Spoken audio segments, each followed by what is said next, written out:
Welcome to the Harnessing Technology for Social Good seminar series. We started in the fall with an assistant professor, Ryan Wade, and we're starting again in the spring with another new professor, Will Schneider. But before I present Dr. Schneider, I want to just make you aware of a scheduling change. So on March 7th, Lisa Mercer, who was an assistant professor in graphic design in the School of Art and Design, will be coming to the seminar to talk about a research project called Operation Compass. She developed an app to help lay people like yourself and myself to make reports of suspected human trafficking. And I think that her talk really gets at this intersection of smart design using technology and social work interventions. So I think it has the ability to really illuminate sort of new possibilities. So I hope you come. On May 5th, Dr. Desmond Patton from Columbia University will be coming to the tech series to talk about his work around internet banging and using social media to heal from community violence. I think it'll be a great talk, so mark your calendars. These changes are on the website, so if any of this was unclear, please take a look at the website or email me with any questions that you have. All right, I am delighted to present to you Dr. Will Schneider. Dr. Schneider is the fifth of what Reed Larson has called or coined the fifth of the fabulous five new professors in the School of Social Work. So Dr. Schneider comes to us from Northwestern University, where he had a postdoc. He was working with Dr. Lindsay Chase Lansdale on an intervention called 2 Generations, which really built on Head Start programs to try to lift parents out of poverty. Prior to that, Dr. Schneider worked with Dr. Ariel Khalil at the University of Chicago in a parenting lab, and today he's going to be presenting some of his work from that visiting fellowship that he had there. And I think what is really interesting about Dr. Schneider is that he actually started out as an expert in policy analysis. He was trained at Columbia University to really use these sophisticated econometric models to understand the causal impact of policies on people and problems like child maltreatment and parenting. And so I think that the fact that he's moved his work into the intervention world is really exciting for us, because I don't know if you know, but a lot of social work interventions tend to focus on the individual. We're not so good at also focusing on some of the factors in the social ecology surrounding individuals. And so I think that Dr. Schneider's research can really help to inform understanding of these new types of interventions. So with that, the title of Dr. Schneider's talk is New Frontiers in Naturalistic Observation, Electronic Tablets for In-Home Observations of Parents and Children. Thank you. Thank you.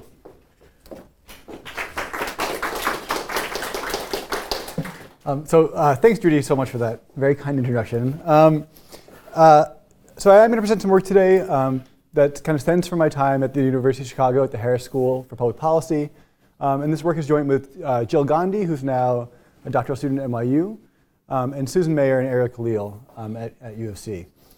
So Judy thought, since I'm new here, I've just started this second semester, it might make sense for me to talk a bit about myself. She's done a fantastic job already, but I'll just add a couple of things about my kind of research interests. So as Judy mentioned, I got my PhD in social welfare policy from Columbia.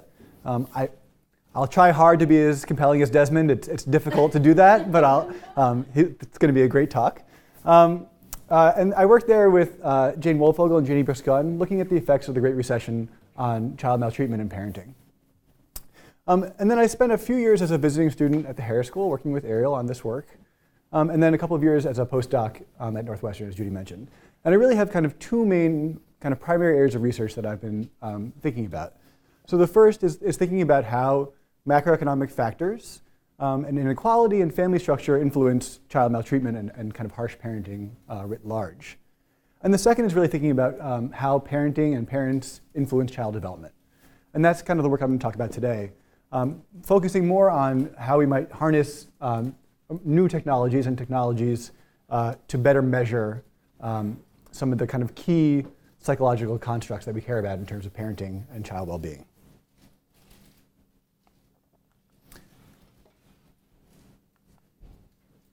I think I pressed it too many times. Okay. So as a general outline for today, I'll start off by giving a kind of brief background about observational research in psychology and what it's used for and how it's performed.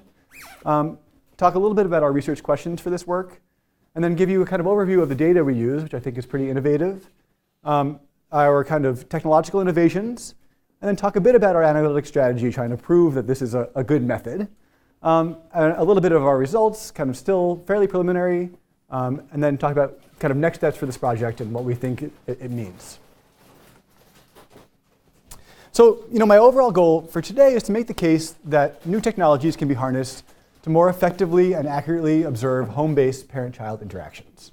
And this is a kind of fundamental core thing in developmental psychology, right? We get a lot of information from these observations. I'm going to take a bit of a winding road getting there, so I hope you'll stay with me. I want to give you kind of all of the context about how we came to this question. So in addition to kind of traditional survey methods that many social sciences use, psychologists have long used home-based and lab-based observations to discern a variety of things about parent and child interaction. So things like parent-child attachment, relationship quality, various patterns of interactions, and kind of behaviors among both parents and children, among a kind of wide variety of constructs. And so why observational techniques? Well, observational techniques provide some things, allow researchers to look at some constructs that survey methods don't allow for. In particular, they provide this kind of snapshot or glimpse into the kind of real lived lives of parents and children that surveys kind of aren't able to capture. And then there are some kind of technical things that are important here. So observation is often kind of thought of not to be subject to reporting biases that may influence surveys. So if you ask a mother, how warm are you with her children, she'll potentially have a kind of biased response, right? She knows what you want to hear. But in an ideal world, if you observe parents and children interacting, you can get a better view of the level of warmth that's displayed. And it allows us to measure additional constructs that you kind of can't ask parents about. So things like affect that are difficult to measure via survey are readily available via observations. So psychology and developmental psychology in particular have a fairly long history of using observational methods. So, dating back to as early as the 1930s, psychologists were using observations to focus on things like child behavior and social relationships. But it was really beginning in the 1960s and 70s that we saw this kind of burgeoning of the use of observational techniques in psychology to get at a host of different questions. Things like parent-child attachment, different learning modalities, and delayed gratification, among others.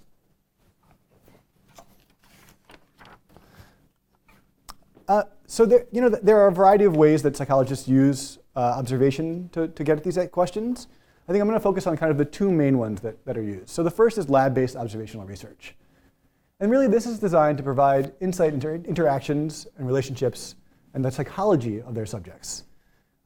So what's the benefit of a lab? Well, a lab allows researchers to kind of fully control all the external stimuli. So in essence, it's the kind of imposition of a specific task on a participant designed to elicit a set of potential responses. And so the researchers control, the setting, the time, the length of time of the protocol, and the kind of tasks involved. So you can think of kind of a few famous studies that are kind of lab-based research of the strange situation where children are brought into a lab with their parents, the parent leaves, and then returns. And the researchers kind of evaluate the child's response to the returning parent to get at questions about levels of attachment, right? So this is a kind of famous lab-based study. Or the marshmallow test, for example. I know there's been some pushback on this year. But children are kind of set down in front of a treat, and researchers look to see how long they can wait before they eat the treat, right? And this gets at this idea of kind of self-control and self-regulation. And in this case, they found it has huge consequences over time, although there's some question about kind of why that might be, right? Lab-based observation often has a kind of predetermined set of coding criteria, a coding system that's kind of set up before the lab-based observation begins, often focusing on things like frequency or intensity of the behavior of interest. one of the real benefits is that it's highly replicable, right? If in fact you have controlled all of these external stimuli in the lab, then anyone can do it again and replicate it and show that it's real. And in particular, it reduces or eliminates confounders and distractions. And so this is a real benefit of lab-based research. Costs, often lab-based research is extremely expensive, right? Difficult to do with large samples, and difficult to do longitudinally if that's the goal. So the other kind of main modality is home-based observational research, often referred to as naturalistic home-based research. And I'll note that it's called naturalistic, not natural, which is kind of one of the main thrusts of what we're trying to get at. So this often involves kind of bringing audio-visual recording systems to a participant's home and setting it up in a particular room. This is somewhat of a generalization, but setting it up in a particular room often involves giving parents and children some sort of task, a game to play or a book to read, and recording their behavior. So you can picture a trained observer with a video camera sitting across from a participant and the child and telling them to act naturally, right? So it doesn't allow for the full control of the research environment, but it makes some attempts, right? You can often restrict people to a certain area of the house. But in some sense, that's kind of the point, right? They want to get at this as naturalistic as possible. Prior research has found that this is particularly well suited for observing parent-child dyads and for family system interactions. So there's some early work, using hidden audio systems during dinner time to record the kind of family system interaction involved at home. And so, some famous examples here: the 3-bag assessment using the NICHD study of early childhood. So in this work, the video camera is set up. Parents are given 3 bags with different kind of toys and books to interact with the child with, and then it's recorded and coded later on. Or the home scale, which is, I think, pretty widely used in the ECLS and fractal families and a variety of surveys, that's designed to measure both the home environment as well as parent-child interaction, right? So it's got a rating scale, but the observer also records kind of observations about the parent-child interaction as they occur. But you can't really just go into a family's home cold and set up a video camera and start recording them. And so home-based observation often requires a habituation protocol. And so in this, observers go to the home before the start of the survey, of the study, and talk to the parent and child about what's going to happen, and describing the research process to them to get them used to the idea of being observed.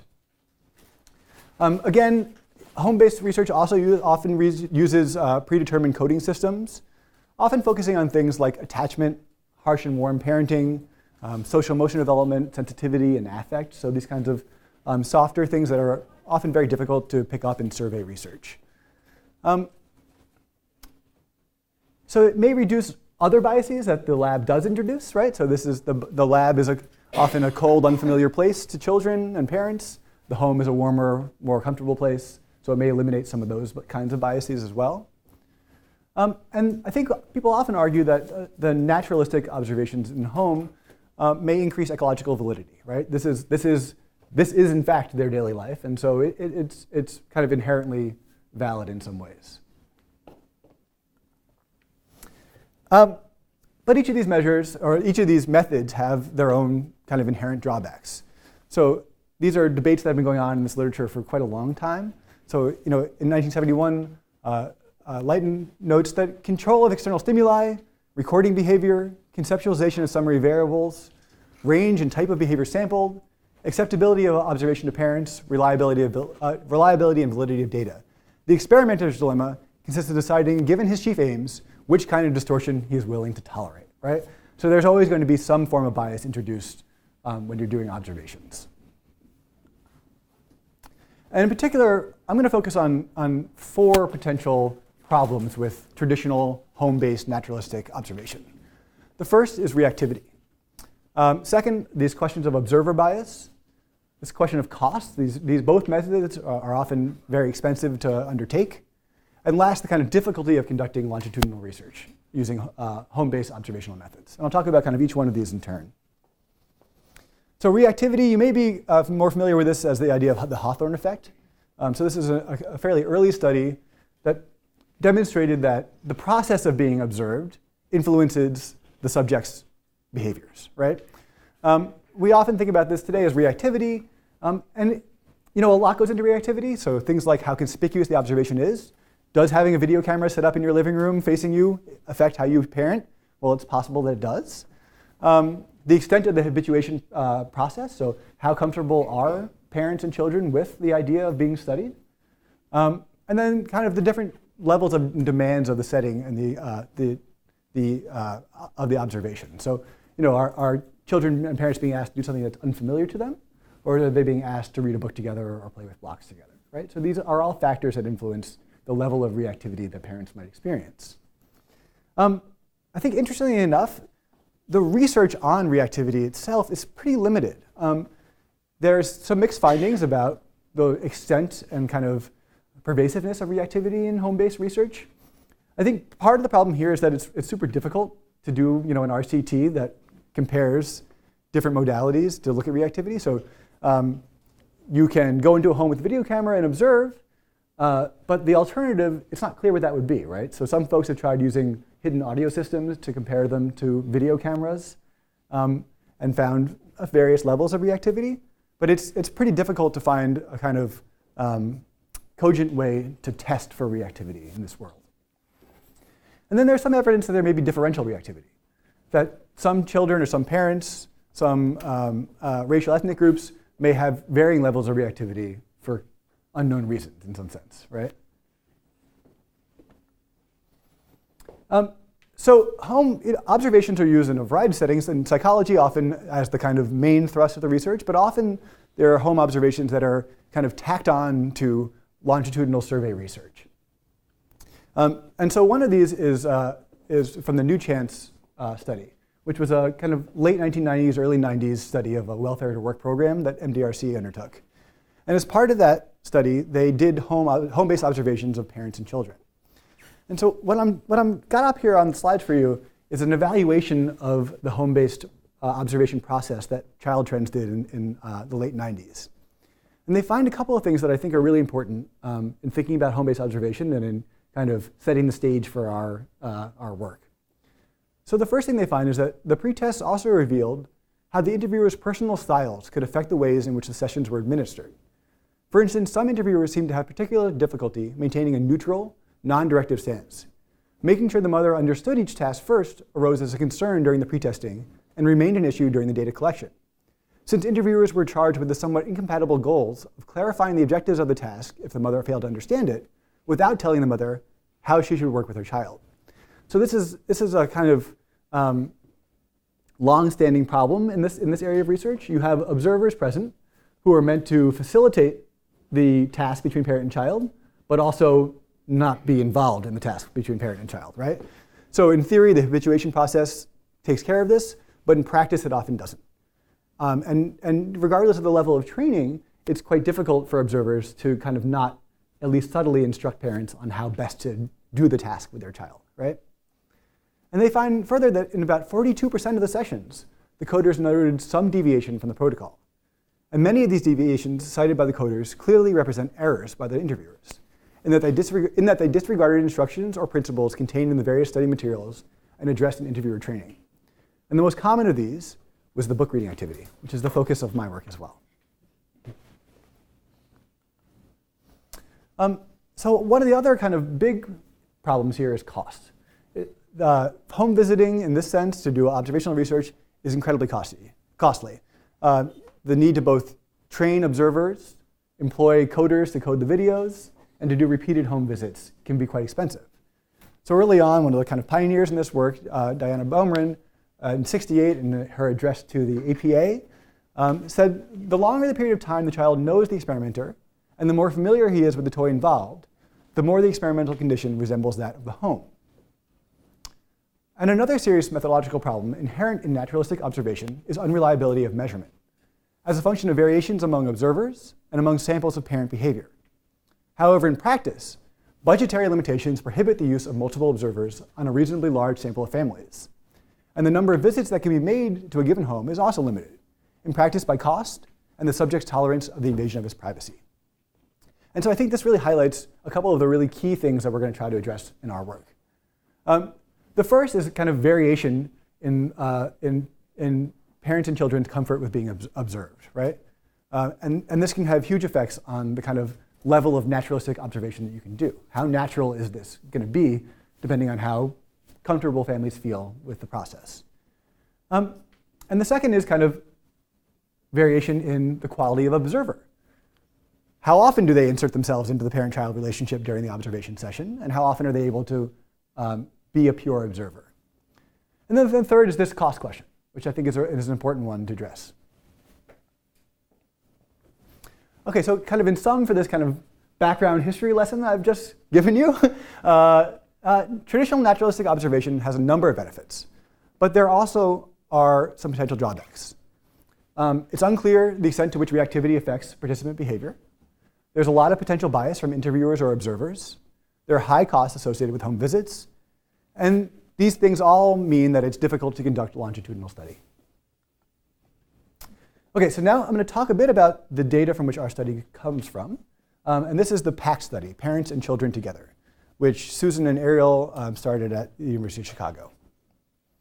And so the motivation for PACT is really this identification in a number of social science fields, but in sociology and economics in particular, that there are large gaps in educational attainment between children from advantaged and disadvantaged families, so this kind of playing out of inequality, and that these gaps emerge really early in children's lives, even before school entry, and persist over time. And so a lot of research has gone into this idea of trying to understand where these gaps come from. And researchers have focused in particular on the differing levels of investments in terms of cash and time that advantaged and disadvantaged parents can kind of put into their children. And one of the things in terms of time that people looked at is reading to your children. And so I think in general there's widespread agreement that reading to kids is good among all social classes, but that there are still these gaps that exist in the amount of time that advantaged and disadvantaged parents spend reading. And so what PACT does is to draw on behavioral science to try to understand why parents might fail to do the things that they want to do, like reading to their children. And so they draw on this idea of nudges. And in essence, nudges consist of a couple of different things, primarily commitment devices, reminders, and incentives. And these are designed to help shift people's time allocation and biases. So the most famous example of nudges is by Richard Thaler at the University of Chicago. And he basically describes this an example. So the first example is you get hired at a new job, and if the retirement plan is something that you have to opt into, very few people bother to do it, even though they know they should save for retirement, right? But if the retirement plan is mandatory, almost no one opts out, right? So this is a question of kind of time preferences and biases and how you allocate your time. And it turns out that these small nudges, like making things opt out instead of opt in, have huge impacts on people's behaviors. Commitment devices, reminders, and incentives, I think one of the great examples here is kind of weight loss programs. So you can think of if we all want to lose weight together, we can commit to one another to lose weight and have a social reinforcement through that. Reminders might help us. So if I get a text message every day saying, that's 200 calories, are you sure you want to eat it? I might be less likely to do it. And incentives. If I set a goal for myself that I want to lose 10 pounds, I get $10 if I do it, I might be more likely to stick with it as well. So PACT takes place in Chicago. It has 169 Head Start children aged 3 to 5 and their primary caregiver. And it was a 6-week intervention. The parents are about 92% female, 61% single, 66% Hispanic, and 28% had less than a high school degree. So in the intervention, all parents were given an iPad to take home with a preloaded children's book app on it that had about 500 books, children's books in both English and Spanish. And so in this work, treatment parents set goals for how many minutes per week they wanted to read to their children. They received SMS, so text-based reminders to do so.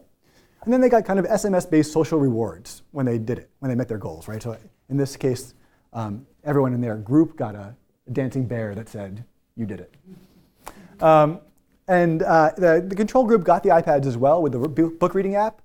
But instead of these nudges, they got a kind of basic set of information about oral hygiene in children.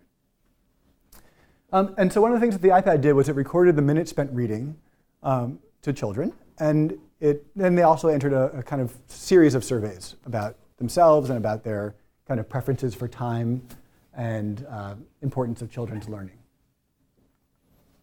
So this work is published in JHR, and they found basically that the treatment increased the number of minutes that parents read to their children by about a standard deviation, almost double what the control group read for, and that the largest increase was for parents who were present bias. I think this is a really interesting finding. So this is getting at this idea that most people do want to read to their kids, but some people have kind of built-in biases that prevent them from doing so. And one of those biases is being present biased rather than future biased. So if you're future biased, you can see the long-term importance of reading to your child, and it helps you do so. If you're present biased, things get in the way, as you would expect, and you have a harder time kind of connecting the present things you should do, reading to your child, to the long-term outcomes you want. And so it was particularly effective for those folks who were present biased, which is, I think, a great finding. And so it worked, which is great. So now I'm going to talk about what I'm calling PACT II. It turns out they already have a PACT II, but I'm going to stick with it, which asks two further questions. First, is there a better way to measure in-home observations of parent and child relationship and reading quality? And second, is more time spent reading as a result of this intervention associated with warmer parent-child relationships and higher quality shared literacy? So there's a lot of research about the importance of early literacy and shared book reading. So the kind of existing research tells us that has used shared reading to get at ideas about parent-child relationship quality, negative and positive regard, attachment, parenting engagement. So shared book reading is used not only to look at kind of early literacy things, but also of the parent-child relationship, right? And it's also used to look at literacy and teaching. So things like dialogic reading, emergent literacy, teaching strategies are kind of key things we can get from watching parents and children read together. But we do know that there are large differences in children's exposure to books that vary a great deal based on kind of socio-demographic characteristics. And that these are hugely important for kind of later academic achievement and cognitive development. Shared book reading is somewhat unique. Often we're looking at little kids who don't know how to read, and so parents really drive the majority of the interaction here. Folks have found that in joint book reading with little kids, mothers initiate about 80% of the kind of conversational turns, the joint book reading itself. And that, interestingly, I think makes sense that securely attached children kind of get more out of the shared book reading experience than children that are insecurely attached. Okay, so traditional home-based naturalistic observation may introduce a range of biases and is quite costly to implement. So the thing with PACT is that the children's storybook application automatically activated the iPad's native audio-visual recording system. And we think this provides a minimally obtrusive way of recording parents and children. So I just want to be totally transparent here. This was not the original intent of PACT. I noticed this with others as we were doing it, that the iPad, that the way they were recording the number of minutes spent was by looking at the videos and seeing how long they spent reading. And so we thought, actually, this might be an incredible way of getting a better sense of the natural home environment, more natural than naturalistic. And so in the end, that means that we actually only ended up retaining videos from the final week of the intervention. They were measuring the amount of time that children spent reading and then discarding the videos. And so by the time we kind of came upon this as an innovation, we only had videos from the final week left. But we do have multiple observations per family. And we basically contend that iPad-based recording addresses three important issues related to traditional naturalistic observation: reactivity, cost, and the potential for longitudinal study. So there's some research on e-readers. It's mostly about kind of the pros and cons of using e-readers versus print for children, less about the kind of functional stuff that I'm talking about. But in general, it's not super promising. It basically finds that e-readers are not as good as print for children and for children's kind of early literacy behaviors. Although I think this research is still kind of emerging, and it depends a great deal on the age of the child. OK, so how are we going to show you that this is a better way? Well, we're going to do a couple things. I'm first going to show you how this compares to existing methodologies. Next, I'm going to talk a bit about our factor analyses we've done to show that we're kind of measuring the things we think we're measuring. And last, I'm going to show you some evidence from concurrent validity analyses. The idea here is to draw on similar constructs from the survey data and show that it kind of correlated in the way we would expect with the observational data.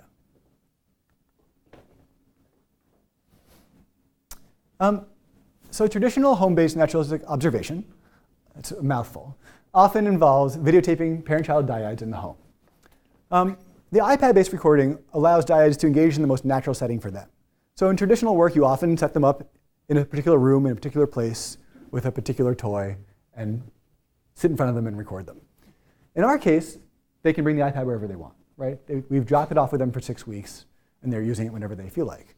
And I think interestingly, we find that about 43% of our videos take place in the living room, as with traditional kind of observational methods. But about 45% take place in the children's room. And of those, about 32% take place in the child's bed.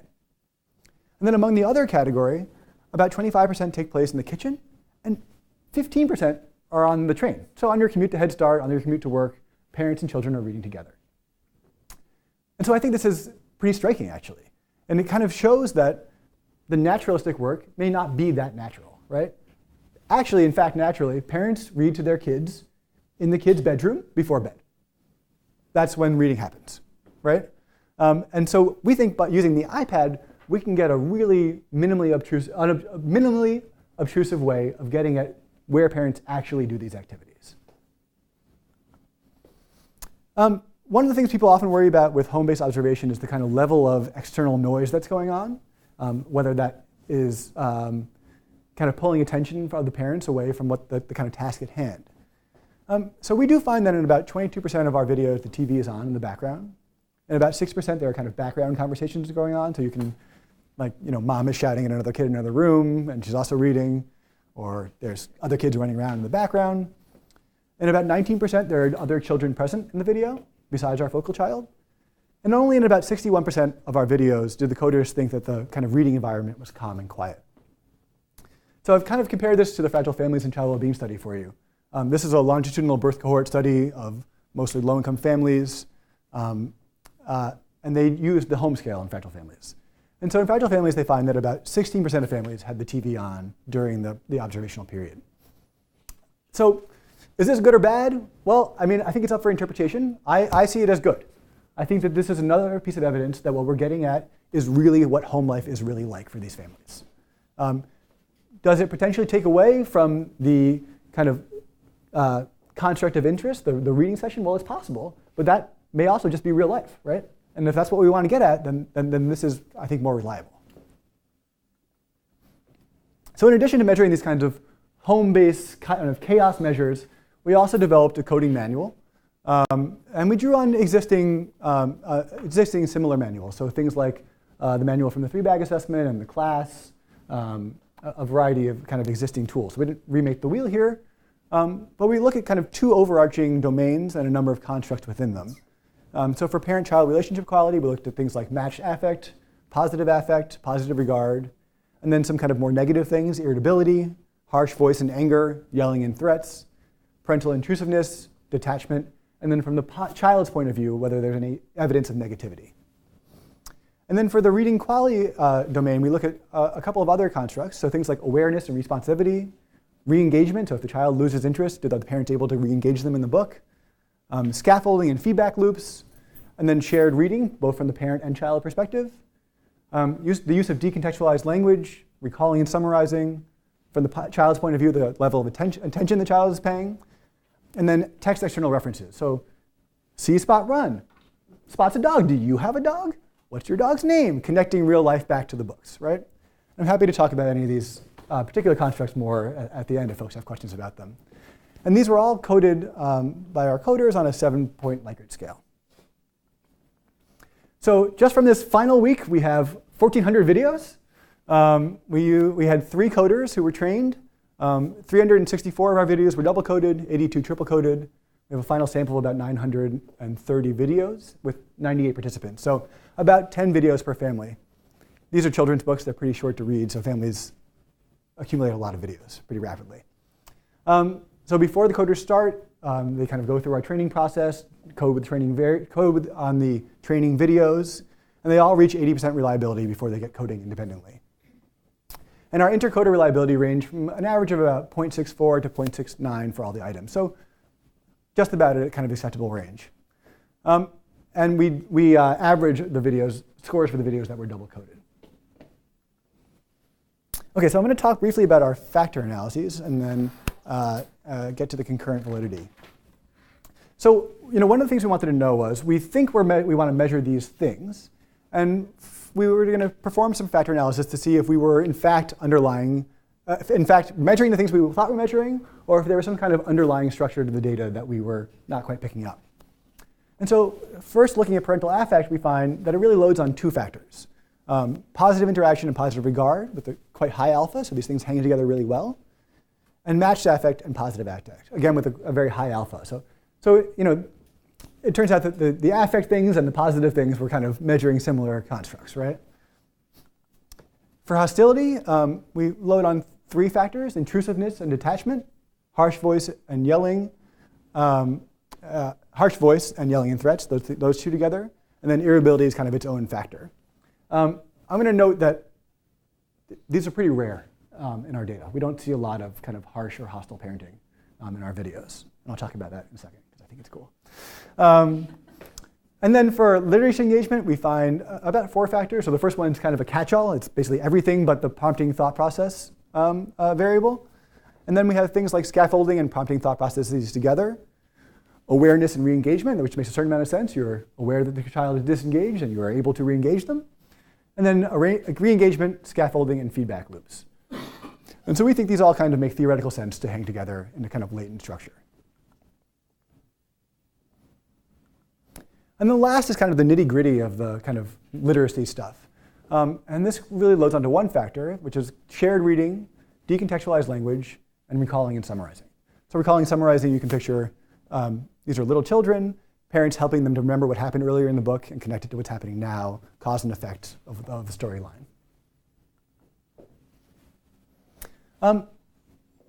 So I've kind of tried to make the case that iPad recording is less obtrusive and may provide a more accurate snapshot of the home environment.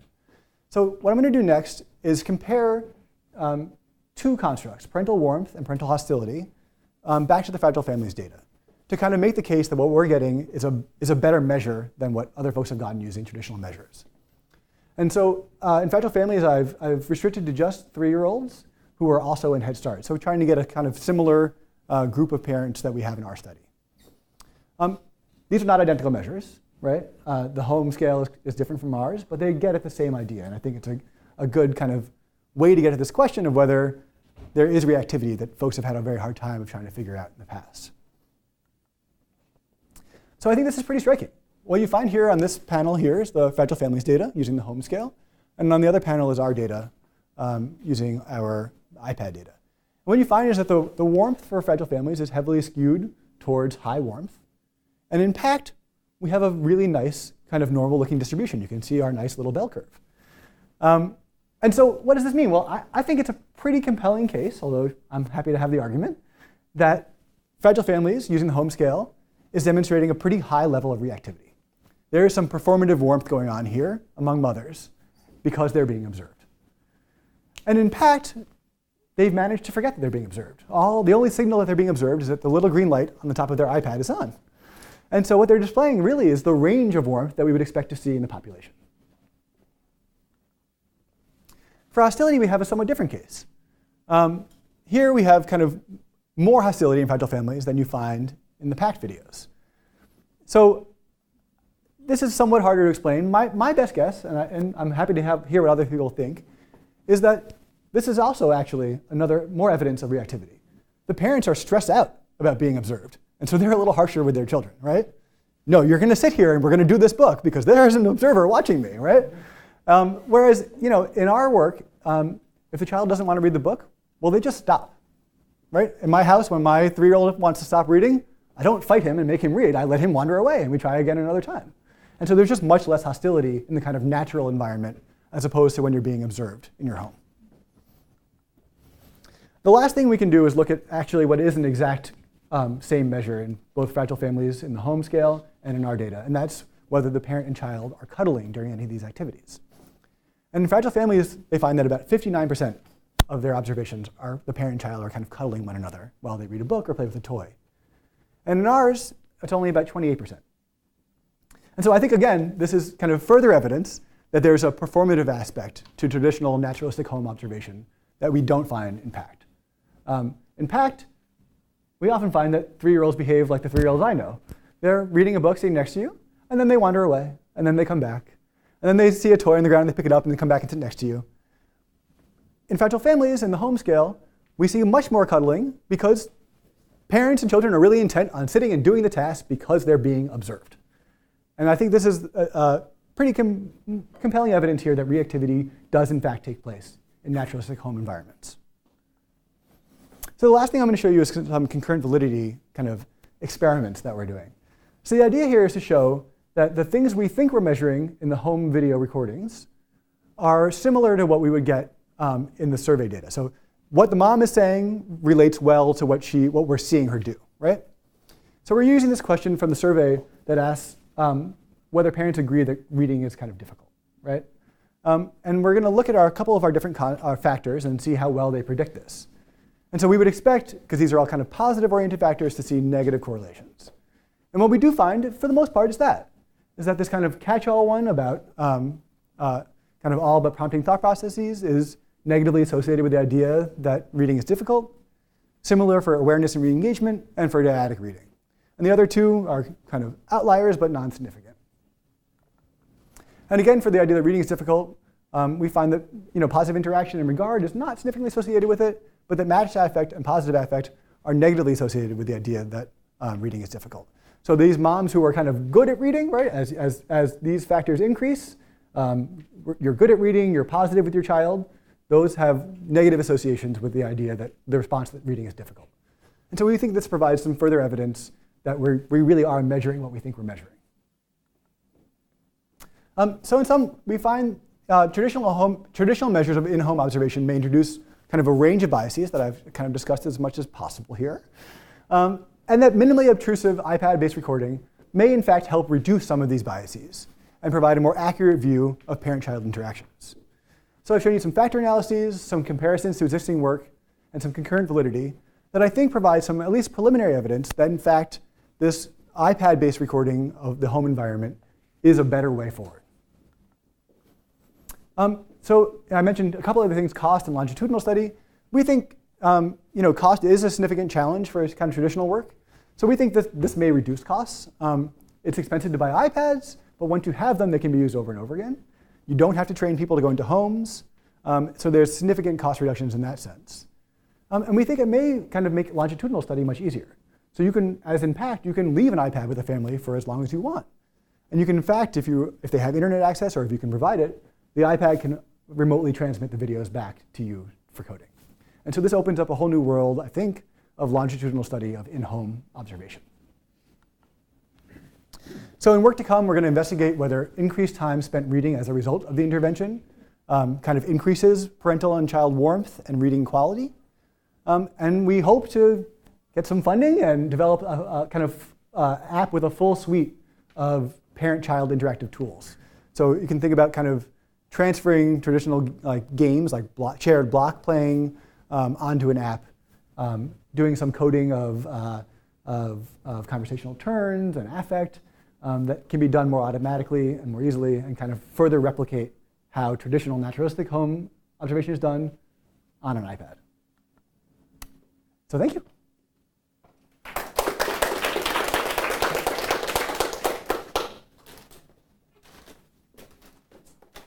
Lily. Okay, so I was curious because part of what makes these families perhaps have this social desirability bias or whatever, right, is their awareness that they're being observed, right? So did you guys have any kind of coding looking through the videos for evidence that they were aware that they were being observed? So everyone knows they're being observed. We told them that the iPad is recording them, right? So they've all agreed to that. I don't know that we looked specifically at it. There are 1 or 2 parents who cover the camera with their thumb, and so we don't use those videos. So, that's fine. That's acceptable to us. But we didn't see much evidence that that's true. But it's something we could look at more in depth, I think, yeah. I think it might be worth it because I'm recording participants as well. Yeah. And when I'm listening to the tapes, I can very easily tell when they have completely forgotten that the tape is there based on the content, the interaction. And I don't know if there are validated coding schemas for that. Yeah. But I think that it would be a really interesting control variable to compare the parents that are showing awareness that they're being recorded versus parents that are showing signs that they have forgotten that they're being compared as more evidence. Yeah, I think that'd be great. So we do have a handful of videos from earlier weeks that were kind of left on the server by accident. Wasn't part of our protocol to delete them, we just chose to, so no IRB problems there. And I think, just qualitatively, I don't see much difference between those and the later videos, but I think it's an important question, yeah, for sure.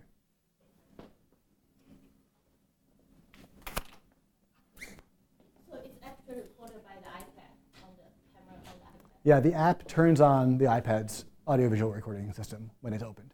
I thought it might be better just use once the start reading, the signal trick to the recorder. Actually, for example, like several recorders in the house, different locations, and the signal was turned on to pick the nearest recorder and it started recording.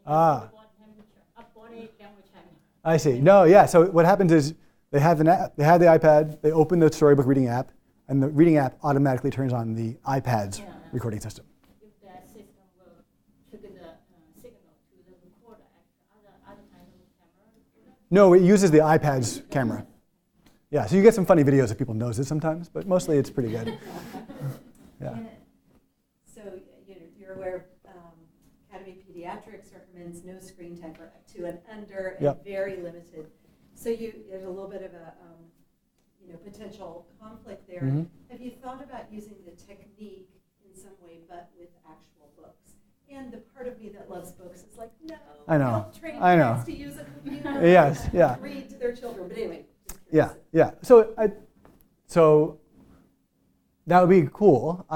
So I think one of the cool things about this is that the iPad does the recording itself.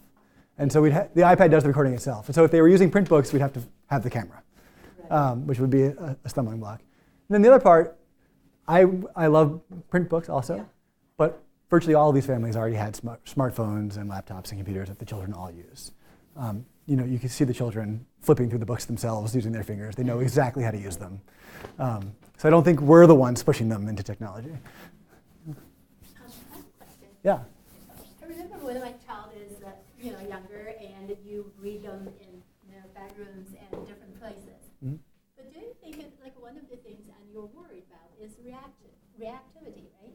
And then I won't wear my very I have to be very careful what type of clothes I'm wearing. If I know it's a recording, right? It's because sometimes and then you wear at the summer and you wear probably not much or want the other people to see what you're wearing, but in the bedroom, you don't know. That will be, I was thinking, counterintuitive of they do wear something that's recording, and they do need to put something cover themselves up pretty well. And I don't know how that would be. Yeah. So I think that's a point well taken. I have not looked into clothing options that parents wear. I don't mean to be making the case that there is no reactivity in ours, but more that it's much less than you would see in traditional measures, traditional methodologies, right? And so yes, I do think that they know that they're being recorded. They've agreed to it. We've talked about it. And so yes, they probably do wear more clothing than they might otherwise. But I think it's much less, and I think it's much easier to ignore. Yeah. Yes. So this goes with Janet's question, how much total screen time do you have data on that?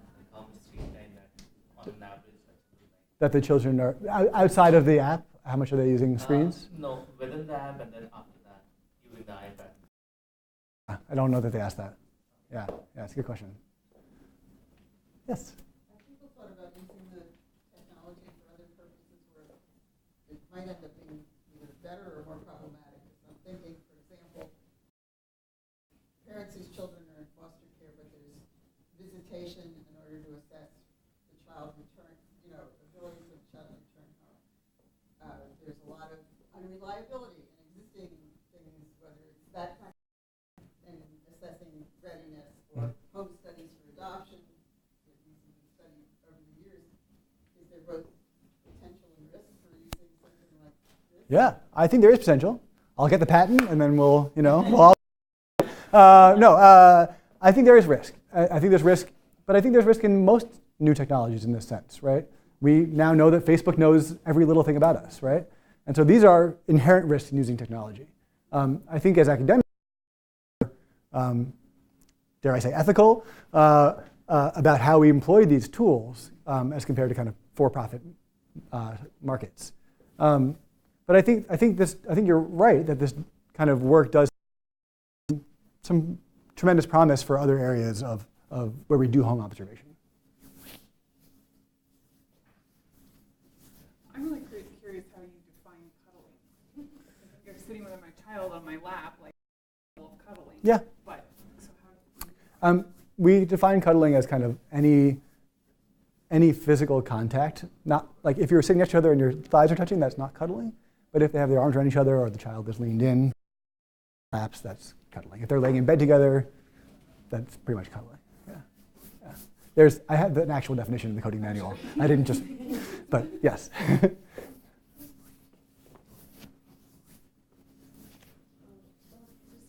interesting with the recordings. I bet there is some kind of software that can analyze for like range of expression and all that. I wonder if you've done that. I hope to get some grants and incorporate it into the app we build. Yeah. But I think it's hugely promising to take out even more bias from the coder's point of view. And if you can get software that counts conversational turns or tone of voice or facial affect, then there's real promise to doing kind of exciting work that has even less bias. I wanted to show you videos, but the consent form says we won't. So I couldn't do it. But they're really fun to watch. How old are kids? They're in Head Start, so they're about 3 and 4 years old.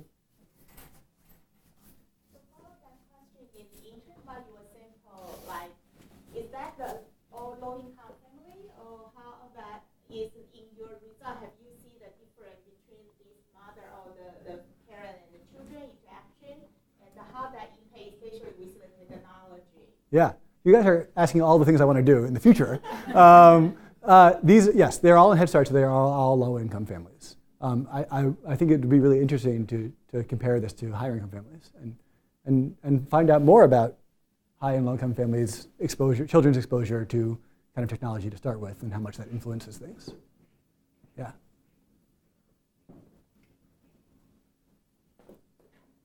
Any other questions for Dr. Schneider? So let's give him a round of applause. Thank you so much.